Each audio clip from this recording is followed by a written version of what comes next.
Hi, everyone. This is your last screencast for Unit 9A, Air Pollution and Acid Rain.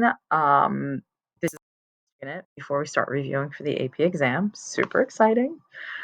You guys are doing questions 24 and 25. 24 is a chart that I made into questions on the Google form. So let's see what works.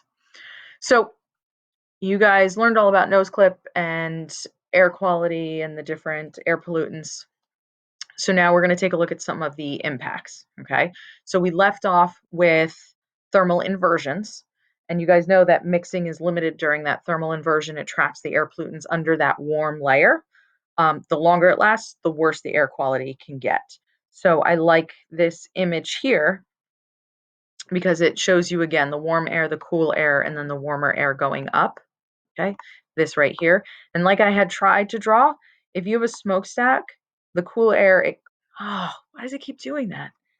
It goes up and I can't get it to stop. All right, so you see how it's written here already? It goes up and then it turns, okay, because that inversion layer is there and it can't go up through it. So it hits the top and it goes either, whichever way that the wind is blowing. Okay. All right, so how do we control air pollution? So we have a couple different methods, and that's the majority of your homework questions. There's some of them that we aren't going to go over here. Just look them up, Google that. So we have fabric filters and cyclones. Our fabric filters are referred to as bag house filters, and it's literally like a filter in your vacuum cleaner. Okay, so the clean air goes through, it goes through these filter bags, and it traps the pollutants. Cyclones are like Dyson vacuums. The dirty gas goes in, and it's a cyclone that spins like a centrifuge, and then the dust goes down the bottom into a vortex like the Bermuda Triangle, and the clean gas then goes out. Okay, so baghouse filters and cyclones. Electrostatic precipitators, you have these very small particles of dirty air, of smoke, of dust. These are particulates. So what happens is in this, there's an electrode going through the center, and then you have a different charge on the walls. So let's say the electrode in the middle has a negative charge. On the side, there's a positive charge. So every single small particle, like remember when we were doing soil, you had your clay that had a negative charge because of how small it was. And then the calcium and the magnesium are pluses. So the clay actually binds to those different elements because they are positively charged and the clay is negatively charged. And that's why clay is good in your soil, a certain amount of it, because it actually will attract those nutrients. Here, you have certain particles, depending on their side, that have a positive charge and other ones that have a negative charge. The ones that are negatively charged are going to stick to the wall that has a positive charge, and the ones that are positively charged are going to stick to that electrode in the middle. Okay, so then what happens is it all gets stuck, and then they stop it, and everything falls down to the bottom. It falls into the collector. So if you look at this here with an electrostatic precipitator, this is what it looks like. Okay. And without an electrostatic precipitator, this is what it looks like. Okay. So you can definitely see the difference there. So these particles, this is the electrostatic precipitators. The particles are ionized and they're collected by those charged plates. The cleaner gas is exhausted into the air. Okay. And those particles that are collected, they still need to be disposed of. So like we were talking about sewage treatment, there is some sort of an end component that still needs to go to a solid waste or a hazardous waste dump. All right. So smokestacks with scrubbers are kind of like what I explained in the last screencast. When it rains, it clears the air. So what it does is the dirty gas goes in. I'm pointing to the screen like you guys can see it. Okay. So the dirty gas goes in over here. And what it does is that gas is confronted with a whole bunch of different rows of very fine mist sprayers.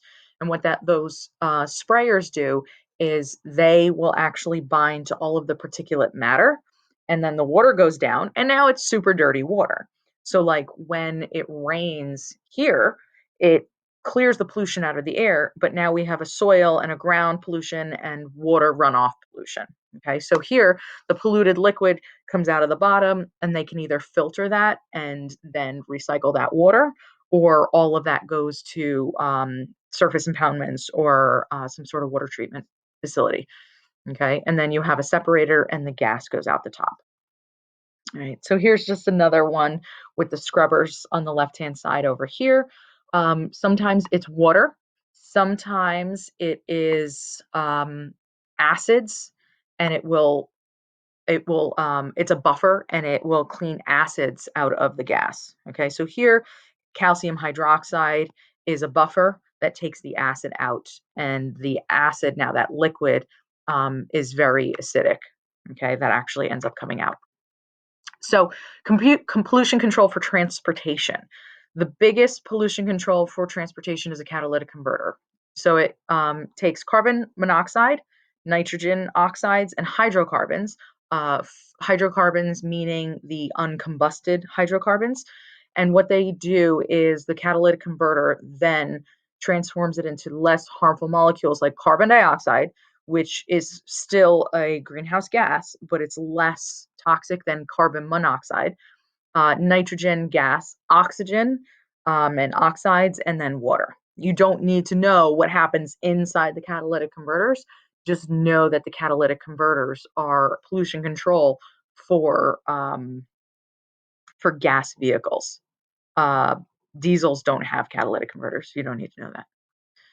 Also, when you put gas in your car, there's an air pollution control device that it prevents fumes from escaping into the atmosphere when fueling a motor vehicle. And those are called vapor recovery nozzles. We all know that when you do actually go get gas, you can still smell that gas smell, but it's a lot less than you would without that vapor recovery nozzle. Indoor air pollution. We've all been inside a lot lately, and a lot of times the indoor air quality is actually worse than the outdoor air quality. Right now, though, we have a crap ton of tree pollen. Tree pollen is out of control, has been since the end of February. But indoor air quality, you have a lot of dust, which is mostly made up of your dead skin cells that kind of rub off of you. You have dander and hair and dust mites. There's there was some statistic that your mattress gains like a pound a year from dead dust mites that are eating your dead skin in your mattress. It's lovely. Mold, pollen, viruses. And then when we clean, you're like, ah, I love that smell. I was in school today getting my computer fixed.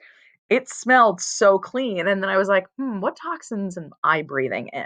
All of those new car smell and that vinyl smell, especially when you open up like a new shower curtain, all of those are volatile organic compounds.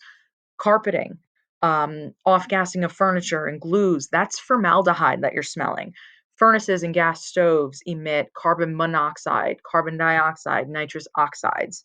And then if anybody smokes or vapes, with which everybody should have quit vaping at this point in time. I read an article the other day saying that they're starting to do scientific research because the US has actually had higher rates of deaths in younger people. And one scientist hypothesized it was because we are such a big vaping culture. So if you're still vaping, stop. Like, seriously, stop. And if you're smoking cigarettes, that's just gross. Don't do that either.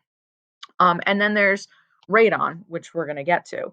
But a lot of indoor air pollution, we call it collectively sick building syndrome.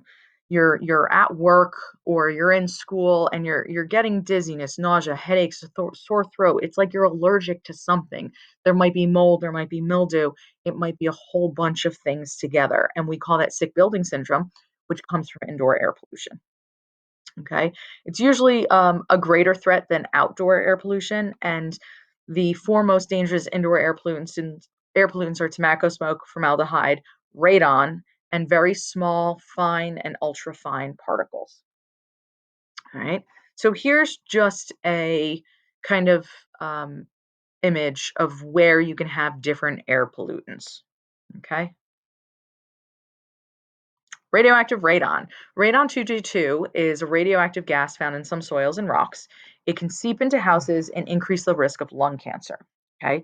It is naturally occurring. You can't do anything from it. It's from the radioactive decay of uranium 238. And it is because when the Montana Glacier came down 10,000 years ago with the Ice Age, what happened was it came down halfway into Jersey. And then you had all of these rocks that were left or scraped. And depending on where these rocks kind of landed, some of them were uranium. And so in Monmouth County and up in northwest Jersey, there are huge pockets of uranium kind of deposits, not enough to be mined or anything like that. But what happens then is because of the natural decay, you have radon seeping up through the ground. So if you build a house there, what happens is radon gas will come up. So if you put concrete down, it will reduce the radon coming through the soil.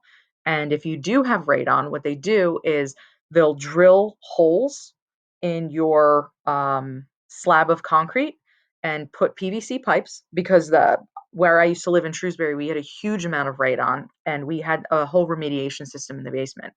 So it was interconnected pipes that went into the slab and a fan, and it just slowly pulled out the air from underneath the slab of concrete and it vented it out to the outside of the house.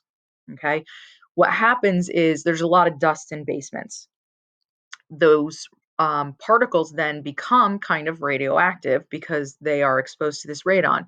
You breathe in these particles with the radon on it, they settle in your lung, they increase your risk of developing lung cancer. EPA, oh, I thought there was more. The legal limit for radon in a basement is 4.5, I think. The reading that we had in Shrewsbury was like 26 or 27. It was crazy. So, Clean Air Act of 1970, the EPA regulates and enforces 7 major pollutants: sulfur dioxide, carbon monoxide, particulates, um, your VOCs, nitrogen oxides, photochemical oxidants, and lead. Okay.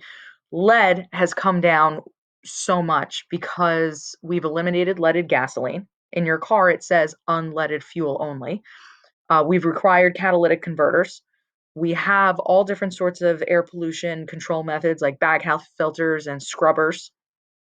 And the Clean Air Act has definitely reduced carbon monoxide, nitrogen oxides, sulfur dioxide, and suspended particulate matter. Think I have a graph. Yes. So here you go. You can see this is on the bottom. You have 1980 it starts with, and it goes all the way up to 2013 here. So the aggregate 6 common air pollutants has gone down 62%. Our energy consumption has gone up 25%. Our carbon dioxide emissions have gone up 14%.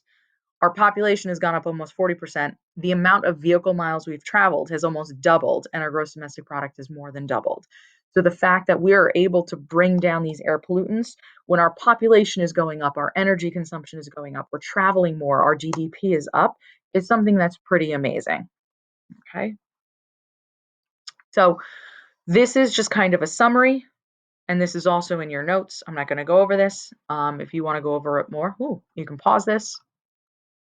And then here's just a cheat sheet of your different major sources of air pollutants, your health effects, the environmental effects that go along with it as well.